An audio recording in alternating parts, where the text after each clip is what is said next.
welcome back to another episode of Let's Chat. Spooky month might be over, but there's a fella here in town that spends year-round with ghouls and goblins all alike. Joining me today is the man behind Ghost Night Spookshow, Mr. Jonathan Brinson. Thank you so much for joining me tonight, sir. Thank you for having me. Absolutely. Is it true that you made these things yourself? Yes, sir. So when it comes to making a monster, I feel kind of, I'm not like a true artist necessarily. I don't sculpt the mask or anything like that. I buy the mask, but I do make the bodies and I do the wardrobe and that kind of thing on the monsters. I give them a name, kind of make them into a character and kind of flesh them out, so to speak. So again, it's maybe more of a collage, I guess, kind of effort, and making the inner parts and those kind of things, and kind of giving them new life, so to speak. So. Kind of a parallel to Frankenstein and his monster in a way. The irony, the beautiful irony. And so, what kind of got you into this craft to begin with? I always kind of did these displays for my aunt, and I always felt like they were kind of lacking. I think one of my first things I ever built was for a front yard for Halloween season was a Grim Reaper out of an old graduation gown, a Halloween mask. Yeah, a broomstick was the body, and then a coat hanger, an old coat hanger. And so we made that from a tree, and it looked like a Grim Reaper kind of thing. And then my wife and I got married, and we wanted to, I was looking at all these cool Halloween displays that I saw and those kind of things, like how do they do this? How do they make a body stand up and all of that? And I came across these plans online for a PVC pipe skeleton, a framework. And so Zombie Chef over there, maybe we can see him later. He's the first one, and he's still standing somehow. So, and the others just kind of, I feel like they've gotten better as time went on and learned from trial and error and that kind of thing. So. Yep. Well, dang. And so, how many have you made? Because we are, like, you can't see right now, but we are surrounded by these things. There's a lot. I don't think we're quite at 20 yet, but we're pushing 20. We got a lot. Actually, a couple weeks ago, or I guess last week actually, we had the spooky mini golf going on, the monster mini golf. The week prior to that, I had a haunted trail, and we had a fall festival at Hopkins Elementary, and then we had the witches over at the Chamber of Commerce. And I still think I had enough. I had these guys back here and a few others that we probably could have done a display and felt pretty satisfied with it. But definitely something to be said, have all the monsters here and have that going. So. Have you ever had like a Halloween this busy? This has been the busiest by far. I can imagine. The whole month. I've got a step counter, of course, on my watch, my phone. Various points I've walked 8, 9. Last night I walked 11 miles. By the time, if my step count is correct, by the time it was all said and done. Jeez Louise, I couldn't walk that in a week. Oh my gosh. If it's like a health regimen, it's all gonna be undone by the leftover Halloween candy. There you go. Say it balances that. That's right. You know? So out of, I guess, the almost 20, but not yet, what would you say has probably been your like magnum opus of them? Well, it's hard to say because I like them all for different reasons. Some of them do move. I think you saw the witch when you came in. There's one that sways back and forth. There's one that was made from an oscillating fan that the head kind of turns. The ones that move are pretty cool, but I don't know, just like there's something to be said for one that just looks cool and just kind of stationary. The one I've built this year is a 6-armed figure I call Arachnosapien, and don't tell Marvel, but he's got 6 arms, and so he was kind of a challenge to make, and I can imagine making something like that years ago, but through trial and error, just gotten better and better at things, so I'm pretty pleased with him right now, and just always looking forward to next year and what the next thing, the next challenge is, so it's hard to pick a favorite, I guess.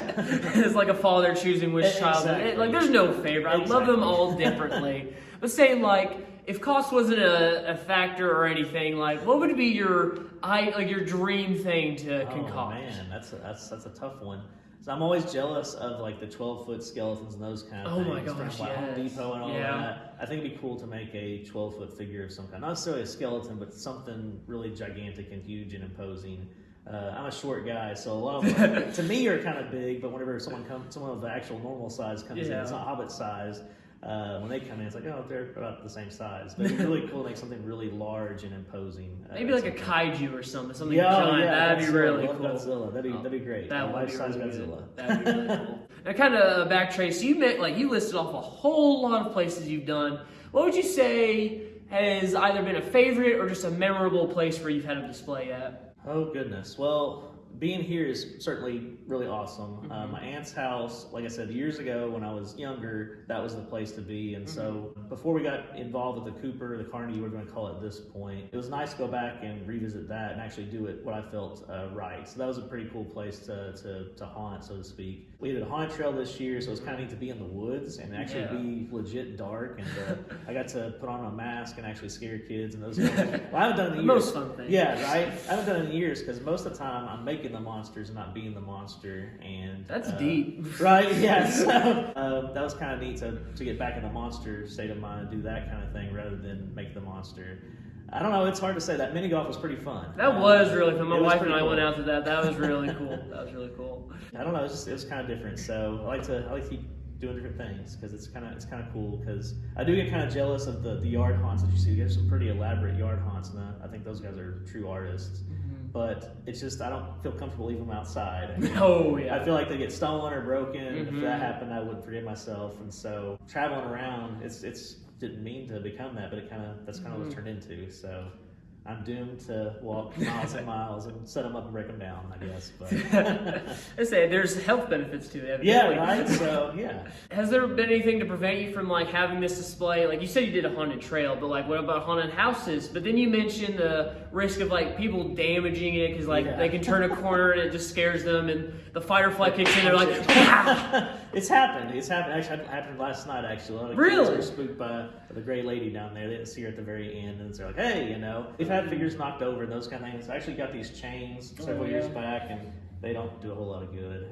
People will like lift the kids over into the display. Yeah, to get pictures and stuff. It's all about the pictures. I've been approached to do a haunted house before, and that always just kind of makes you kind of nervous because, like I said, I'm used to everything being stationary. Yeah. I guess going back to the previous question, to make something if budget was not a constraint, is to get the hydraulics and make things that actually do kind of jump out. Oh, that'd be cool. That would be pretty neat. Oh yeah, kind of like what they got at Spirit Halloween. I always look forward to that every year. Right? Yeah. Tell me about specifically the Ghost Night Spookshow, because sure you started in your aunt's front yard, but then you kind of, I guess, sort of turned into a business in recent years. How'd that kind of happen? Over here, I think at one point John Alexander was the director, the interim director, and I saw that he was put on this thing called the Ghost Night at the Carnegie at that time. So that's where the Ghost Night came in. It kind of became part of the name, and now I think it sounds like a bad, like we mentioned kaiju earlier, bad Japanese dub of something. It's like Ghost Night Spookshow, something like that. And so it's kind of endearing, kind of fun to have that name and carry on that tradition and to kind of pay homage to our beginnings over here.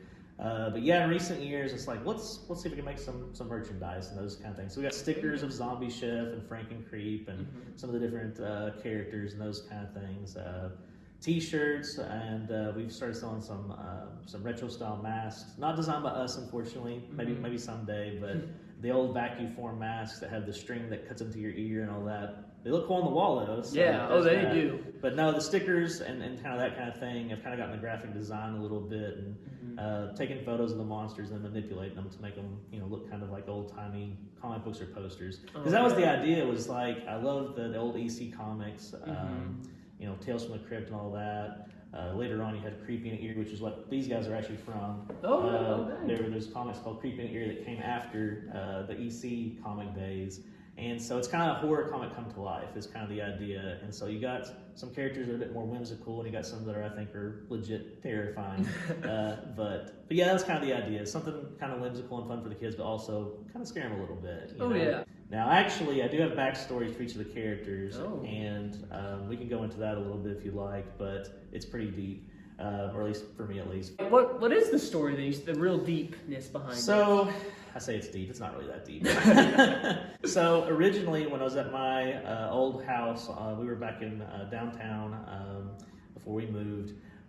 We called it Fearfield Cemetery. That was the original name, I guess, for the yard haunt when it was a yard haunt. And that's got a whole backstory to it. We're not going to go into stories within a story. Story within a story. That's how I operate. The old poem about the tiger burning bright in the night, the fearful cemetery. So I thought Fearfield Cemetery. I like little plays on words that people don't understand. But Fearfield Cemetery. So it's about Fearfield County is the idea where all these monsters kind of originate. and it's kind of a magnet. It's a swamp that's not got like an actual place, but we're thinking like Louisiana, the bayou. Yeah, the bayou kind of place, right? And it's kind of separate from all things, like a pervasive fog that kind of covers the whole area. And for whatever reason, all these monsters and other supernatural entities are attracted to the area.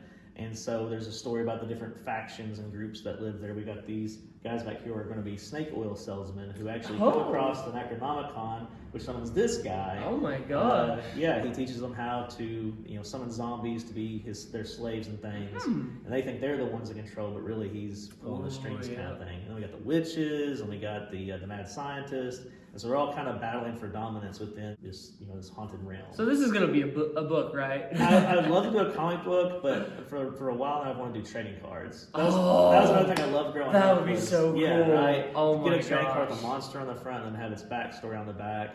Everybody wants to do stats like body count and stuff like that, but I'll always be happy with the backstory. That is, oh my gosh, that is actually so awesome. And so, final question here, you kind of gave a little answer there as well, like talking about the future, but right now the Cooper, Carnegie, whatever, has been kind of the main home, and it's been kind of going around. The future of it's a bit uncertain, Yeah. And so regardless of what happens here, what do you see the future for the Ghost Night Spookshow for yourself? Well, just keep going bigger, which, it's getting harder and harder to go bigger, I guess. I keep liking to design these sets. The sets are kind of a new thing. I didn't do actual sets until, I don't know, the last 2 or 3 years. We got the Witch's Shack back here. We got the parlor scene right here. I'm kind of developing the Mad Scientist lab back there, but just keep making that larger. And I kind of want to go back and start working on some classic monsters. I've never done a vampire. I've never done a werewolf. So I was just thinking werewolf. Like to do some of those, and people have all kind of got suggestions. And again, it's time, money, and energy. Yeah, right. Finding the right mask, because a lot of times it's kind of where that process starts. Is finding a mask that kind of speaks to me as a character, and then developing a body around it. So that's kind of. I don't know, that's the future. It's just lots of different possibilities, but what can we get done? Possibly trading cards. Let's go. Yes, trading cards. I love trading cards. Or comic books, or both. Oh, all the above. Let's go. Go for it all. Go for it all. Not? Well, with that said, I think that's going to conclude a great yet hauntingly spooky episode of Let's Chat. Thank you so much again for inviting me. Absolutely. Thank you.